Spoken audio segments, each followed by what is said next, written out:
D'éthique, bonjour. Bonjour. Avec vous, on verra tout à l'heure en fait si on peut réduire les inégalités qui existent en matière d'espérance et de qualité de vie. On va commencer avec nos habits les bêtes. Farah Kessri, vétérinaire biologiste, bonjour. Bonjour. Alors dimanche prochain, il va y avoir une journée porte ouverte à l'école de chien guide pour aveugles et malvoyants de Paris. Et vous vouliez à cette occasion nous faire un peu découvrir qui étaient ces animaux.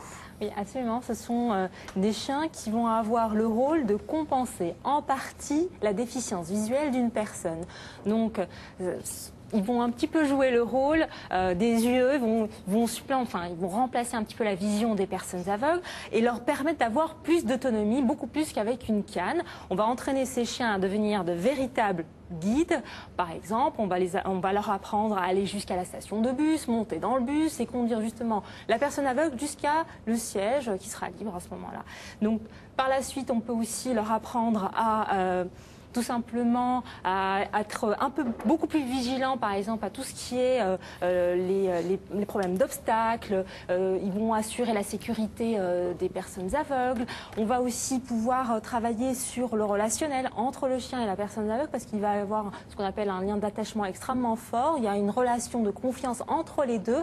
Et ce sont donc des chiens qui doivent faire preuve aussi d'initiative. Ce sont des chiens très intelligents, vifs et en même temps calmes et rassurants. Et la sélection est terrible. Figurez-vous, Marina, que n'est pas chien d'aveugle le chien qui veut. Hein, c'est sûr. Là, vous ne pouvez pas venir dire ça, je voudrais. C'est pas possible. Non, en plus, ils doivent passer ce qu'on appelle un certificat d'aptitude. Le chemin est vraiment assez long pour l'obtenir. On utilise au départ des races de chiens de grand gabarit pour qu'ils puissent voir justement les obstacles en hauteur. Donc, ce sont des races de chiens comme les labradors, les golden, les flatcoats. Ça peut être aussi des croisés golden et labrador. On confond souvent en fait les deux. Celui que vous avez dans le dos, c'est quoi? C'est un petit chiot labrador. À chaque fois que vous faites une chronique, vous mettez un animal en Non, rapport, c'est la première fois parce que là, je suis un peu militante. D'accord. Donc voilà. Et donc, ce sont des animaux qu'on va prendre dès leur naissance, dans des centres d'élevage. Ils vont quitter leur maman vers 7-8 mois, vers 7 et 8 semaines, bien sûr, par mois. 7-8 semaines, arriver à l'école chien guide, on va les mettre dans une zone de maternité où le milieu va être enrichi. On va voir les premières images. Vous voyez bien là, il y aura des stimulations tactiles, le gravier, d'autres stimulations olfactives dans des boîtes à odeur. Là, ils adorent bien sûr la boîte où j'avais rempli de croquettes. Par la suite, vous allez voir qu'on va étudier leur comportement exploratoire, leur comportement justement de mordiment, leur réaction face à l'eau, s'ils sont joueurs, câlins. On va même voir comment ils vont réagir avec un drôle d'objet mouvant, un skateboard. Et bien, vous voyez, il y en a qui n'ont absolument pas peur. Ils vont tenter l'aventure et vous allez voir, ça va être des futurs champions. 1, 2, 3, vas-y Philo, tu vas y arriver. Donc voilà, donc ce sont des chiens qu'on va par la suite sortir dans la rue, dans les intersections, dans les transports en commun, dans les marchés, tout simplement pour les habituer progressivement, les familiariser avec l'environnement humain urbain. Parce que si vous prenez un chien qui a vécu toute sa vie à la campagne et que vous le mettez dans la circulation, il devient fou, tout simplement. À l'âge de 2 mois et demi, on les envoie dans des familles d'accueil. Alors qui peut être famille d'accueil? Alors tout le monde, tous ceux qui aiment les chiens, il faut bien sûr ne pas être allergique. Alors ça peut être une personne une personne toute seule ou bien en couple avec ou sans enfant. Ce sont des bénévoles qui vont garder le chiot durant une année entière. Bien sûr, les éducateurs de l'école vont les accompagner tout au long de cette période. Et ça commence le premier jour avec bien sûr une première réunion d'information. On leur donne un carnet d'informations avec plein de petites astuces, étape par étape, la hiérarchie, le rappel, plein de techniques pour bien éduquer le chien. Ça va être une période de prééducation, de sociabilisation de cet animal. Par exemple, on va voir les premières images, 2-3 images sur le premier jour. Ils vont apprendre comment nettoyer les oreilles du chien pour éviter qu'il ait des otites. On va leur apprendre aussi à marcher au pas. Là, c'est encore le nettoyage, c'est vraiment assez... c'est important de prendre soin de l'audition de l'animal. Après, vous allez voir que finalement, l'animal, on va leur apprendre aux propriétaires comment appeler leur chien, parce que le rappel, c'est très important pour une personne aveugle. Il ne va pas pouvoir justement voir où est son chien s'il part. Donc, il faut que le chien revienne très vite dès que la personne appelle son nom. Donc pendant cette période encore, ils vont leur apprendre les premières bases de la sociabilisation, manger sur ordre, comment faire ses besoins dans le caniveau, comprendre les premiers termes, hein, c'est-à-dire debout, marche, devant, etc.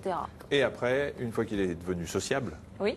Eh ben, il faut l'éduquer, mais spécifiquement pour les aveugles. Là, ils reviennent à l'école pendant 6 mois de formation. Les éducateurs vont les former, vont faire plein de travail sur ce qu'on appelle la recherche d'objets, sur les tests d'obéissance et bien sûr sur le travail d'obstacles. L'obstacle, c'est quoi? Concrètement, un chien, quand il est face à une barrière, eh bien, il va passer en dessous instinctivement. Là, on va les entraîner à prendre en considération la personne aveugle et à contourner l'obstacle. Bien sûr, quand ils réussissent les premières évaluations, là, à ce moment-là, on les présente à la personne aveugle. Ouais, et les demandes ne manquent pas, il faut bien dire. 400 mâles ou non-voyants déposent chaque année un dossier.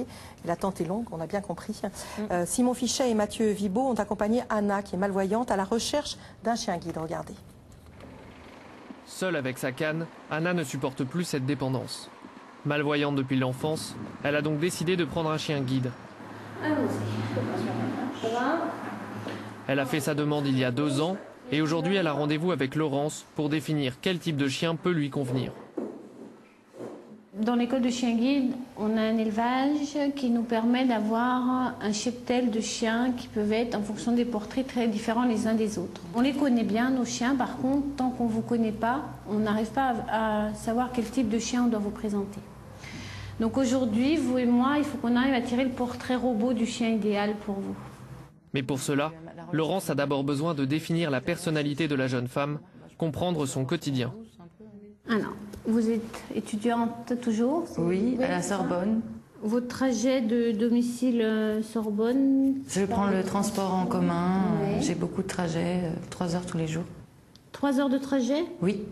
Alors, votre chien vivra-t-il seul avec vous? Est-ce qu'il aura l'exclusivité? Vous êtes des enfants, des maris, des grands-mères? Non, je veux l'exclusivité. L'exclusivité, d'accord. Je suis quand même quelqu'un qui rentre dans votre vie, donc même si c'est un animal, c'est quelqu'un d'important, c'est quelqu'un avec qui je vais passer du temps et même 24 heures sur 24, c'est quelqu'un avec qui je vais construire quelque chose, une relation, ce qui est assez essentiel même.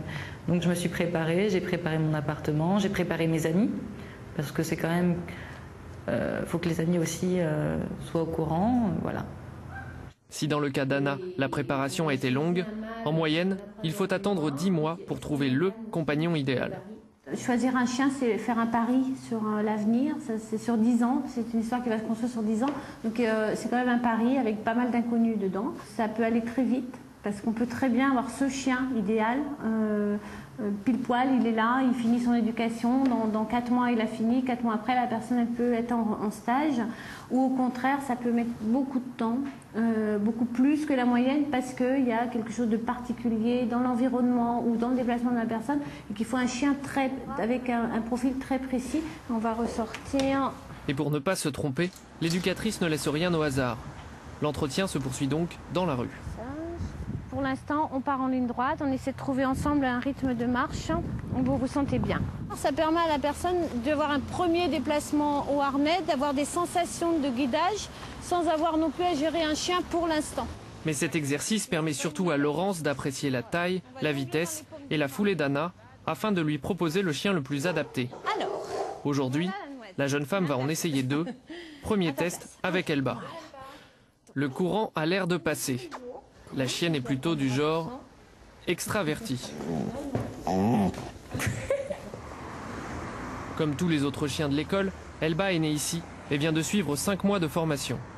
La chienne est rodée, Anna un peu moins. Comment vous vous sentez là? Bien. Ouais. Alors on va aller devant les lignes. Devant les lignes, Elba.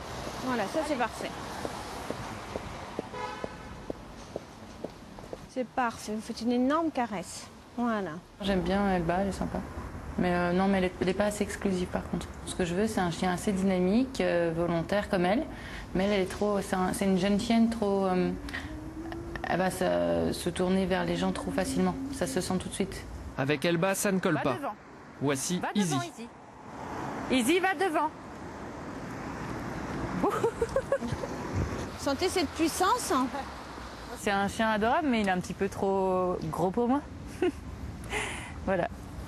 Donc pas de chien cette fois-ci, mais ces tests permettent quand même à Laurence de cibler des profils bientôt disponibles. On est dans le vrai, dans l'esprit d'Elba. Oui. Elba a des frères et sœurs. Ah. Voilà. Donc à partir d'aujourd'hui, moi je vais avoir à l'œil toute la portée d'Elba. D'accord. Parmi cette portée, on va chercher votre chien. D'accord. Lorsqu'une bête lui sera attribuée, Anna reviendra faire un stage de 3 semaines pour apprendre à la diriger. Ridiculement ridicule. Obtenir un chien guide est un service gratuit. En France, l'année dernière, 165 personnes en ont bénéficié. Voilà, donc après le stage, l'école va accompagner ce couple durant à peu près 10 ans. Puis à la retraite après. Oui, absolument. Ce sont des chiens qui ont droit aussi à la retraite. Ils ont travaillé toute leur vie depuis leur naissance. Donc à 8 ans, oui, quand ils vont avoir l'âge de 8 ans, on va leur faire passer ce qu'on appelle un bilan de gériatrie, parce qu'on aura, on aura beaucoup utilisé ces animaux, surtout au niveau articulaire, au niveau visuel, alors que ce sont des animaux olfactifs. Et là, on se rend compte qu'ils ont plus de cataractes, plus d'arthrose, donc ils ont bien mérité leur retraite. Et c'est un moment qui est vraiment assez difficile pour la personne aveugle, qui va devoir se séparer de son chien. Donc c'est la période de renouvellement. Et la famille, et donc l'école va chercher, selon les conseils, bien sûr, en suivant les conseils de la personne aveugle, quel profil de famille de retraite pour que justement le chien finisse ses jours un peu mieux. Au moins pour les Très chiens, bien. on tient compte de la pénibilité du Absolument. travail. Vous l'avez compris, les familles d'accueil, pour les familles d'accueil, il n'y en a jamais assez. Si vous souhaitez vous renseigner, l'école des chiens guides pour aveugles et malvoyants de Paris organise des journées portes ouvertes ce dimanche. Toutes les informations sur le site www.chien-guide-paris.asso.fr. Plus simple, france5.fr, et vous aurez tout ça. Merci beaucoup Farah. Jean-Claude